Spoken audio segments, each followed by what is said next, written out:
Cashflow numéro 11 et aujourd'hui, on va parler de fidélisation. Salut Ludie, comment ça va?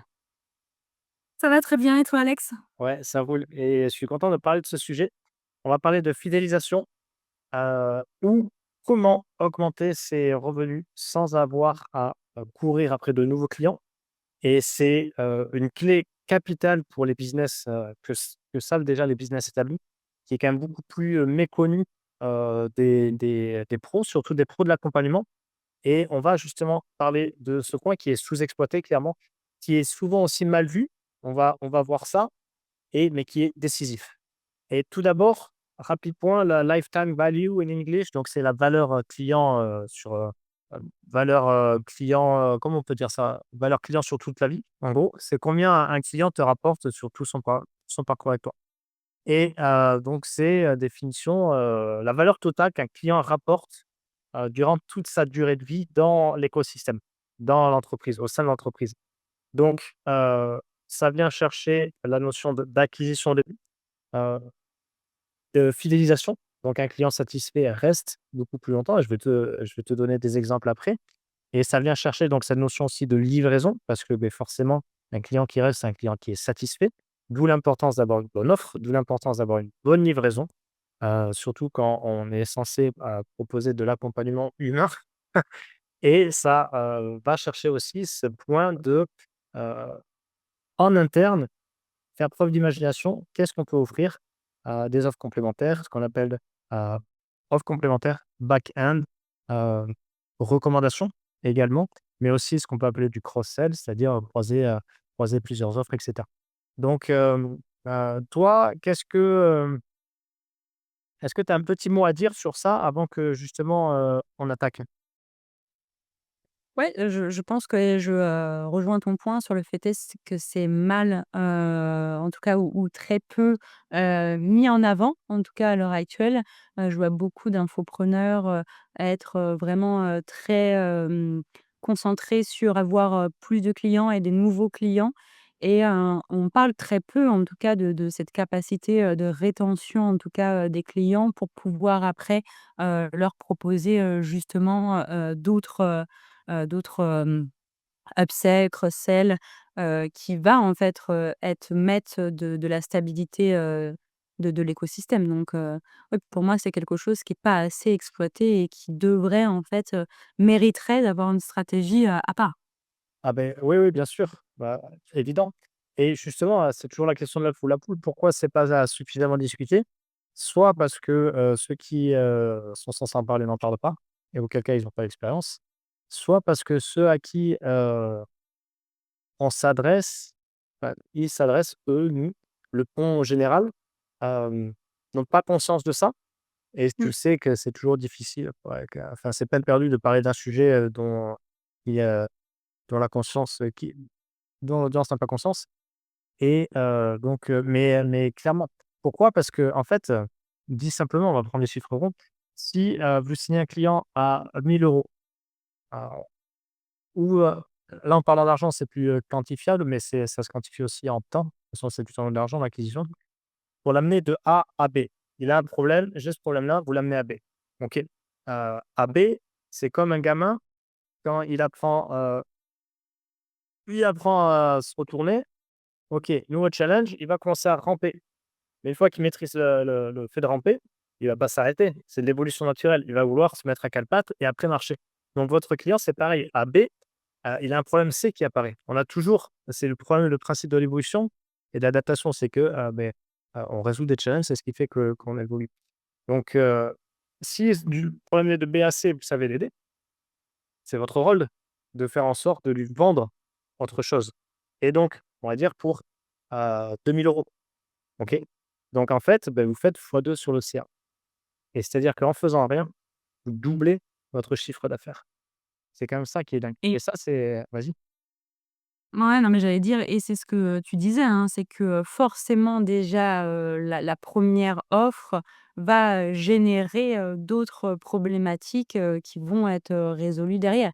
Après, il y a toujours, cette notion où, bah, là, il y a aussi la qualité de la livraison, qui va permettre, ça. Parce que si, de A à B, en fait, tu ne l'amènes pas à B, bah, effectivement, c'est complexe, de pouvoir, proposer, C et puis D, à aux clients. Donc il y a vraiment aussi cette notion à pouvoir, accompagner, nos clients, vers, des résultats tangibles. Ouais, ouais, ouais et c'est capital cette notion de fidélisation parce qu'effectivement, c'est signe que, le service est bon, mais le service peut être bon, mais si on propose rien derrière, c'est toujours pareil, hein. Les gens ne savent pas ce qu'ils ne savent pas. En front-end, ouais, mais moi je suis très bon, OK, mais tu le dis? Non, OK et après, c'est pareil, si le client s'arrête, tu lui as proposé autre chose, tu lui as posé la question, tu l'as sondé sur ses besoins parce que l'idée, c'est pas de proposer: «Ah, je vais te fourrer ça dans la tronche» et puis, tu la fermes. Non, non, c'est OK. On a avancé sur ça, on va tu valides les points sur lesquels, tu as avancé, bravo. Maintenant, quels sont tes autres challenges? Est-ce que ça fait sens de continuer avec nous?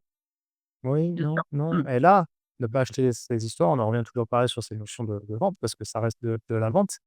Mais, mais un client, ça vaut pas juste sa première vente et surtout, c'est capital parce que ça fait augmenter le chiffre d'affaires sans forcément plus d'efforts, si ce n'est la livraison et surtout, ça fait augmenter la marge et ça, c'est capital parce que du chiffre d'affaires, c'est bien, mais de la marge, c'est mieux et encore une fois, si, ça vous coûte pour des chiffres ronds 1 000 € d'acquérir un client pour 3 000 € de CA, donc on fait du x3, donc 2 000 € de marge et s'il re-signe pour 3 000, c'est plus 2 000 €, c'est 5 000 € de marge. Ouais. Parce que là, la marge, elle est à 100 hein, sur le reçu. Sauf si on fait intervenir de la presta, et cetera. Oui, bien sûr, Ouais. mais ça, c'est important et effectivement, il y a aussi, je dirais aussi qu'il y a un petit peu de temps, hein, parce que, ça demande quand même une stratégie. On ne vient pas, à la fin, en fait, de, des 6 mois ou des 4 mois en disant, «Eh, tu veux continuer avec moi?» Non, ça c'est aussi une stratégie.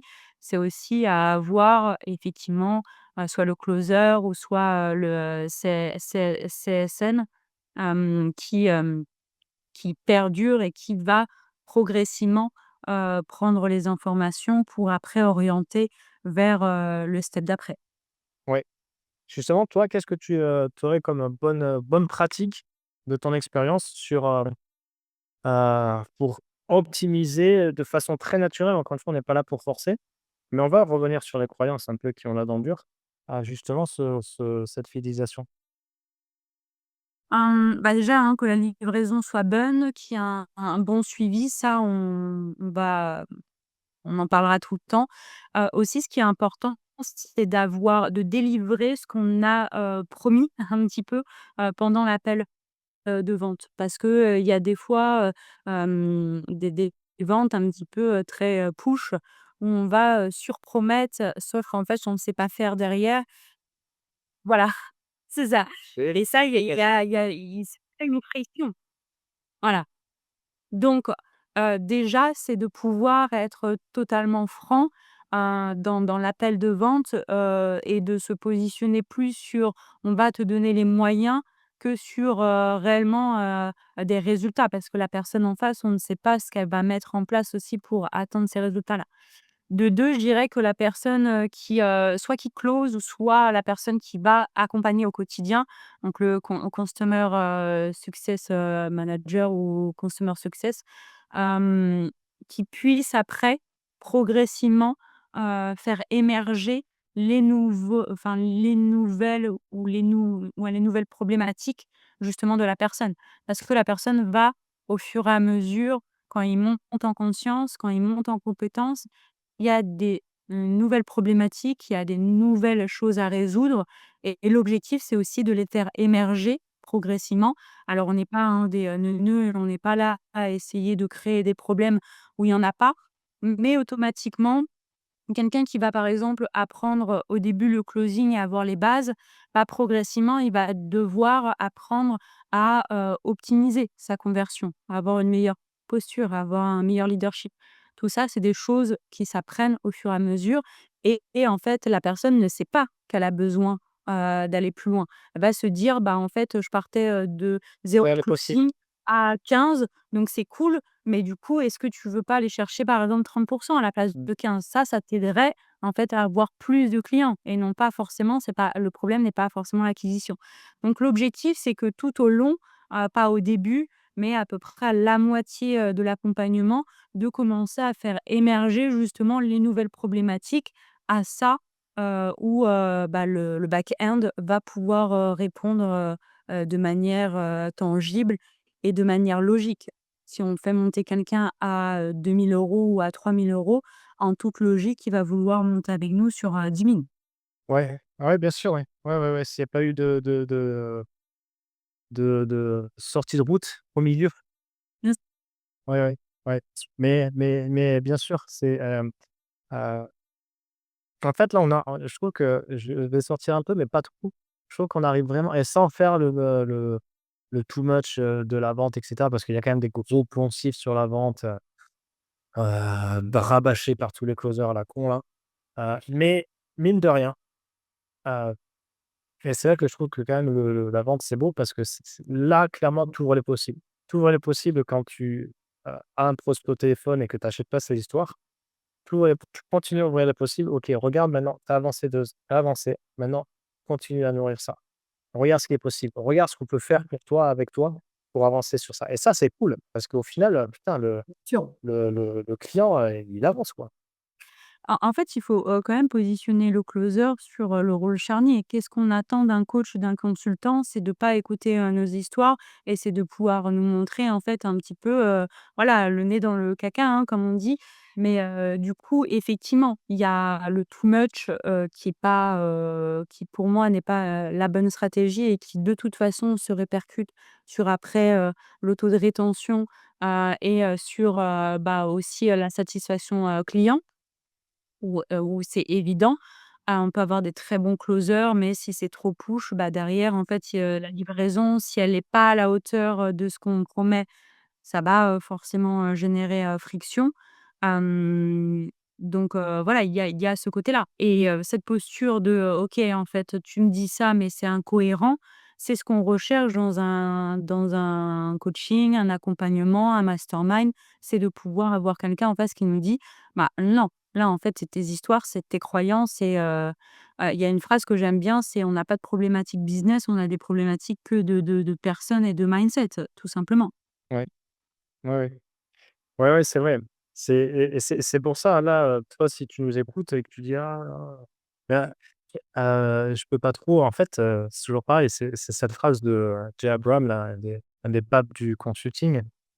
Si tu sais que ton offre est bonne, tu as l'obligation morale de la présenter. Bien sûr. Donc ouais. Et après, parce que là, on est vraiment dans le microcosme accompagnement et cetera, mais en fait, il faut quand même réaliser que la fidélisation, c'est quand même sur les gros business établis, c'est quand même le nerf de la guerre.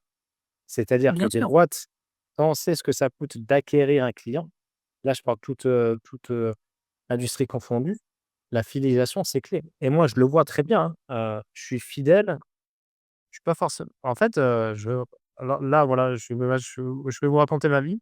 Je me fringue, les t-shirts, c'est chez Uniqlo parce que j'ai essayé plein de marques, Alors des t-shirts, basiques comme ça, hein, blancs, un peu bien taillés qui pètent pas au bout de 6 mois à la Zara ou l'horreur. Uniqlo, c'est pas mal, donc maintenant, j'achète Uniqlo. Les calbars, voilà, c'est Undies parce que voilà, pareil, ça fait le boulot. Les compléments alimentaires, je t'en avais parlé, c'est Nutripure, Oui. tu vois? Et en fait, et le service c'est bon. D'ailleurs, petite anecdote sur Nutripure, je fais livrer chez mes beaux-parents, qui sont arrivés d'ailleurs, pour qu'ils me ramènent, du matos. Sauf que, j'avais demandé à ce que ce soit livré dans la boîte aux lettres, mais le livreur ne l'a pas fait entrer dans la boîte aux lettres et l'a mis en point relais. Donc sauf que j'avais payé 7 € pour la livraison, sauf que et en point relais, c'était gratuit. Donc je leur dis au support, je leur dis: «Bon, c'est pas votre faute, mais moi j'ai payé pour, alors que finalement je me retrouve dans le au relais et que c'est gratuit. Donc est-ce que vous pouvez faire quelque chose?» Ils ont pas bataillé. Bien sûr qu'ils m'ont crédité de cette lettre parce que qu'est-ce qu'ils font sinon? Ils me disent: «Ouais, bon, c'est pas notre faute» et ils perdent un client. Mais jamais de la vie. Mais c'est ça. Ça, il y a une excellence après à avoir effectivement Bien sur sûr. la fidélisation ou même moi, hein, je suis, quand même assez, fidèle, quand je suis satisfaite en tout cas, j'ai pas besoin d'aller chercher ailleurs, même si, c'est un tout petit peu moins cher ou quoi, j'ai pas le temps, et je trouve ça très important aussi d'avoir, ce service un petit peu, premium, derrière parce que, c'est, je à l'heure actuelle, on entend beaucoup, hein, MRR, si je le prononce bien. Mais c'est vrai que c'est un peu, ouais, le nerf, de la guerre. C'est d'avoir justement, ce revenu, récurrent mensuel, pour avoir aussi cette crédibilité. Donc forcément d'avoir, cette fidélisation, ça permet aussi d'avoir une vision, ça permet aussi, d'être plus stable. Ça rejoint en fait, je me suis pas pris la tête, c'est pas vrai.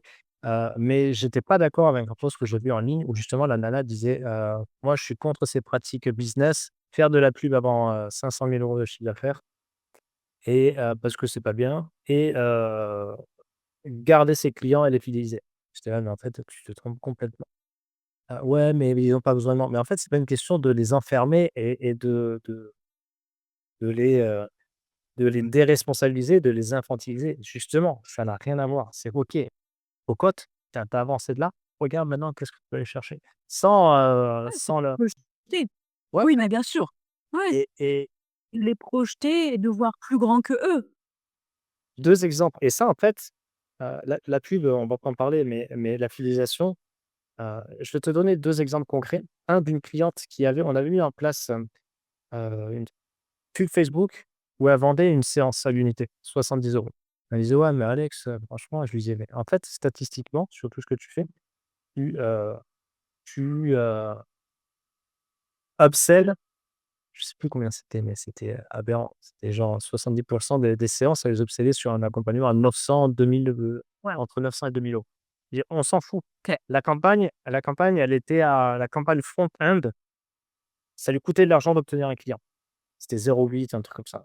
Bon, c'était pas ouf, mais par contre derrière, c'était du 90. Donc Ah beh, sa bien sûr. campagne alors bien sûr, après, il faut toujours de la trésor.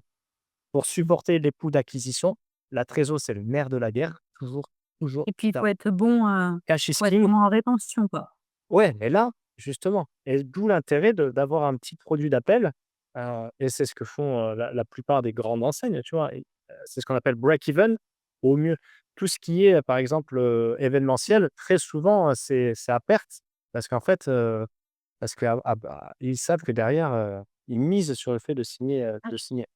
Bien sûr. Autre exemple Les ventes en escalier, c'est ce ouais, qui fonctionne, hein. mais bien sûr et en fait, cette logique-là, elle est obligée, enfin pas obligée, mais elle est capitale pour stabiliser un business et surtout, Mmh. elle n'est pas incompatible avec, des valeurs avec ses valeurs. En fait, c'est pas parce que tu fais ça que, tu es un sale enculé, et que tu veux juste le pognon de tes clients. Ça n'a rien à voir, rien à voir. Non, mais après, je pense que j'ai pas lu, le commentaire, mais effectivement, il y a des personnes qui ne sont pas après, pertinents pour, pour les, upsells ou pour les, back-end. Mmh. Il y a, certaines personnes qui sont très pertinents pour un certain niveau et après qui n'ont pas les compétences. Je pense qu'elle parlait de ça. Maintenant, si tu as les compétences, Ah bien sûr, autant, tu vas pas t'inventer un truc. À un moment, non, mais voilà. on Et arrive je à pense que, voilà. ouais, mais, autre exemple, c'était en 2020 donc ça co 2021 donc ça commence à dater. Une cliente signe. On va reprendre des chiffres ronds pareil. Ça me coûte, 1 000 € de l'acquérir. Elle signe à 3 000 donc je fais fois 3. Elle re-signe juste après à 3 000 donc là, ça passe à fois 6. OK? C'est, 9 mois plus tard, elle m'envoie une copine à elle, donc 3 000 de plus. Donc là, je suis sur du fois 9. Cette cliente re-signe, Mmh. donc là, je suis sur du fois 12 et ensuite, qu'est-ce qui s'est passé? Cette cliente m'envoie une autre cliente. Donc en fait, Mais voilà. là, on est sur du 24 mois. J'étais fois 15, fois 15, Ouais, c'est ça. Mmh. Ah bien sûr. 15. Donc en fait, vu comme ça, quand tu sais comment ça peut être compliqué d'acquérir un client, statistiquement, c'est 7 fois plus cher d'acquérir un client que d'en garder un. Là, on est sur du 1/15, hein. C'est énorme, c'est énorme. Ça. Donc ouais, ouais, ouais et un parcours tiens, en parlons en parcours client là, tu as commencé à en parler. Qu'est-ce qu'un parcours client bien pensé, à la fois focus bien sûr, livraison et satisfaction et résultat client, mais au final, ça serait quoi? Ça serait on pourrait partir sur offre découverte, voire même directement offre signature. Ça peut-être c'est possible, tout est possible. Possible. Ouais. Là, l'idée c'est, OK, toi qui nous écoutes, qu'est-ce que tu peux mettre en place? La seule limite, c'est ton imagination. C'est pour moi, je dirais que c'est d'avoir des résultats assez rapidement déjà, dans un premier temps.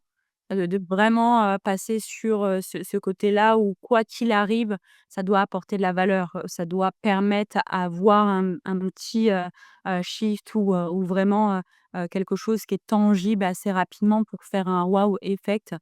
Quoi qu'il arrive, en fait, c'est ça et après de bien distinguer à chaque fois, à chaque offre, du coup, la valeur, perçue Oui, et ce ça qu'on c'est met dedans et l'expertise et le niveau d'expertise. c'est un vrai sujet ça, qu'on a discuté, qu'on discute régulièrement, mais effectivement, il y a ce qu'on propose, qu'on délivre et après effectivement, il y a la valeur perçue.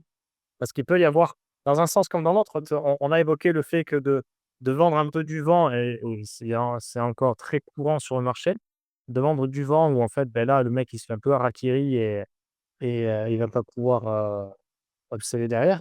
Mais il y a aussi le fait de peut-être surdélivrer par rapport à la promesse et au final, tu te tires aussi une balle dans le pied parce que derrière Et par rapport à la conscience aussi, de la personne en face. C'est important aussi de pas, donner trop à quelqu'un qui a pas la conscience parce que du coup ça sera pas perçu à sa juste valeur et ça, bah, enlève justement je voulais dire un mot mais à chaque fois je n'arrive pas à le dire donc je vais essayer. Cannabalise non? Ouais, c'est ça? cannibalise, Balise? Ouais, voilà, cannibalise. l'offre d'après. Et ça nous est arrivé, hein, en tout cas moi ça m'est arrivé de trop délivrer ou de trop être, sur un niveau, expert, sur des personnes qui n'avaient pas besoin de ça, au début et du coup qui ne voyaient pas la valeur. Ouais, ouais, ouais. Ouais, ouais, ouais, ouais, clairement, hein, nous, on a une problématique sur ça aussi. Donc on va faire en sorte de la faire évoluer. Mais ouais, ouais, ouais, ouais, ça clairement. Donc c'est pour ça que c'est, après au plus simple, là, pour toi qui nous écoutes, si, voilà, tu fais du one to one, tu es confirmé, mais tu as pas encore, voilà, de groupe ou d'équipe, fin de toujours pareil, hein, tu demandes, tu écoutes et tu donnes. Voilà, en gros, hyper facile à faire. Mais justement, par rapport à cette croyance de: «Ouais, mais je peux pas faire ça parce que j'ai pas envie d'emprisonner mes clients». Ah, justement, en fait, ils sont libres. Ils sont libres de partir, de te dire non. Ouais. Après, c'est vrai que ça séduit beaucoup en ligne, surtout, voilà, quand tu as un peu d'aura et que tu es un peu en mode gourou. Il y a des vraies emprises des fois. Il y a de vraies Ouais, mais l'emprise, se fait dès le début. C'est-à-dire que si, tu enlèves, la responsabilité, des clients dès le début, quoi qu'il arrive, c'est dès le début où il y a une problématique. Et du coup, les personnes, je pense et c'est une, croyance qui est impopulaire, mais je vais quand même la dire, mais je pense que le fait est aussi d'être un petit peu emprisonné et enfermé, c'est parce qu'à un moment donné, on a laissé notre responsabilité à quelqu'un d'autre et qu'on s'est déchargé de quelque chose qui devait être à nous et dans notre propre responsabilité. mmh, ouais. Oui, oui, oui et puis après, triangle classique et puis après: «Ouais, mais c'est ta faute, c'est la faute de l'accompagnant, c'était nul» et cetera. Après bon, c'est un autre point, mais inconsciemment, on choisit quand même les accompagnants, justement pour ne pas nous faire avancer ou donc ouais, ouais. Ouais, ouais, c'est juste et justement, ça vient chercher aussi cette croyance de: «Ouais, mais moi, je préfère des clients, transformés et autonomes». Ça s'associe à ça, notre croyance: «Ouais, mais je peux pas proposer plus parce que, beh, moi, je vise l'autonomie». Bah, justement, Ah mais c'est pas parce que l'autonomie, qu'est-ce qui m'a amené à, 5 000 € par mois, va me limiter à aller chercher 10 000. Donc l'autonomie, c'est bien. Mais en gros, tu laisses, quelqu'un partir dans la nature, par exemple à 5 000, alors que la personne a les compétences de faire 10 à 15 000, sauf qu'il a pas les stratégies nécessaires à l'heure actuelle et l'état d'esprit. oui et être Donc autonome, ça veut pas dire être, indépendant et faire tout et avoir, à faire tout seul. On peut être très bien autonome et se faire accompagner, évidemment. Donc et 3e croyance aussi, ce que j'ai pensé avant en préparant l'appel, je me disais: «OK, ouais, mais ça fait marchand de tapis». Tu auras envie de répondre quoi, toi? si c'est mal fait, c'est-à-dire Non, si c'est ouais, je peux pas leur proposer de continuer, ça le fait pas, ouais, alors, moi, et effectivement, si la personne, si son accompagnement dure 6 mois et que pendant 6 mois, il a jamais parlé, de son black end, de son, upsell, qu'il a jamais parlé, comme quoi il était expert dans ça, qu'il a jamais, expliqué que, bah, voilà, là, c'est la stratégie pour aller là, mais qu'il y en a d'autres et cetera et qu'il a commencé Bien à sûr. montrer une vision haute. Oui, ça fait vendeur de tapis oui, moi, je déconseille si, en fait, on n'a pas fait ça en amont, d'arriver, en fait, à la fin, sur le dernier, call et lui dire: «Ah, au fait, du coup, j'ai une autre offre à 10 000». Oui, bah, là, c'est lourdeau là, non, effectivement, moi, je le conseille pas, parce que ça fait que, bah, en fait, je viens prendre l'argent. Maintenant, c'est toujours la même chose. La personne, et votre client va avoir besoin de quelqu'un d'autre, en fait, pour passer l'étape d'après. Est-ce que vous voulez, du coup, être cette personne-là parce que vous savez que vous en avez des compétences, parce que vous savez que vous avez fait du bon job et que, bah, en fait, vous allez aller beaucoup plus vite parce que vous avez déjà toute la vision, en fait, de la construction de votre client et dans ce cas-là, en fait, en 2 fois moins de temps, vous allez réussir à l'amener là où d'autres personnes vont avoir besoin de plus de temps et peut-être vont lui faire bouger des trucs, qui sont déjà, en place. C'est OK dans ce cas-là, mais vous allez peut-être laisser, des clients partir chez, des escrocs ou chez des gens qui vont, avoir des très bons commerciaux, des très bons closers, mais la livraison derrière, n'est pas à la hauteur. Ah ouais, ouais, ouais. En fait, c'est, oui. De façon plus courte, c'est, que tu préfères, continuer à prendre de l'argent avec un client satisfait ou tu le laisses partir, se casser les dents ailleurs chez un moins compétent et heu Voilà, et toi, beh, tu fais moins de ça. Ouais. Voilà. c'est ça, Ouais, ouais, ouais c'est ça. et quelque part, Après, il y a peut-être aussi oui, vas-y. cette peur. Il y a peut-être cette peur où, bah, proposer, c'est peut-être avoir aussi un non avec, des améliorations ou des choses qu'on n'avait pas vues et ça, des fois, j'ai entendu cette croyance où, Ah la personne avait peur de proposer parce que si la personne dit non et explique le pourquoi, ça remet en question du coup, toute sa livraison et ça, c'est dommage parce que c'est ces retours-là de non, justement, ouais, qui qui font vont progresser. aider à, optimiser, la livraison. Ouais, ouais, qui font progresser. Ah bien sûr. Les noms, ils sont toujours bons à prendre. Ouais, ouais, intéressant. Mais au final, ouais, ouais, la fidélisation, tu peux l'avoir comme, tu es allé dans un bon resto, tu as bien mangé et le serveur, il t'amène la carte des desserts, Voilà, c'est tu ça. vois? Bien sûr, bien sûr. Oui, oui, il te propose, une soirée pour les fidèles, où, vous allez manger ce truc, de ouf. C'est Ouais, la même ouais, chose. ouais. Ouais, parce que, là, globalement, là, nous, on parle aussi, cash et factuel, mais aussi, on l'a dit, tout au long de l'appel, mais c'est pas qu'un panier moyen, hein, c'est avant tout une relation, en fait. Oui, c'est ça, c'est ça. Donc C'est un humain, c'est, quand même, une histoire de vie, c'est quelqu'un qui se confie à nous, ça, c'est important. ouais, ouais, ouais, donc OK, super. Je pense qu'on a fait le tour, ça a été assez rapide, mais au final, c'était important. Donc là, si tu résumes en 3 points là, toi, qu'est-ce que les 3 points primordiaux, ça serait quoi? De miser beaucoup plus, sur cette, stratégie-là parce que, ça permet d'être plus ancré, de forcément ça permet aussi d'avoir des retours sur la livraison et de 2, je dirais que les personnes qui renient un petit peu justement, ces stratégies-là, c'est dommage pour eux et c'est dommage, potentiellement pour leurs clients. Ouais, ouais, ouais, parce que ça reste de la relation. Voilà. Ouais. Mmh.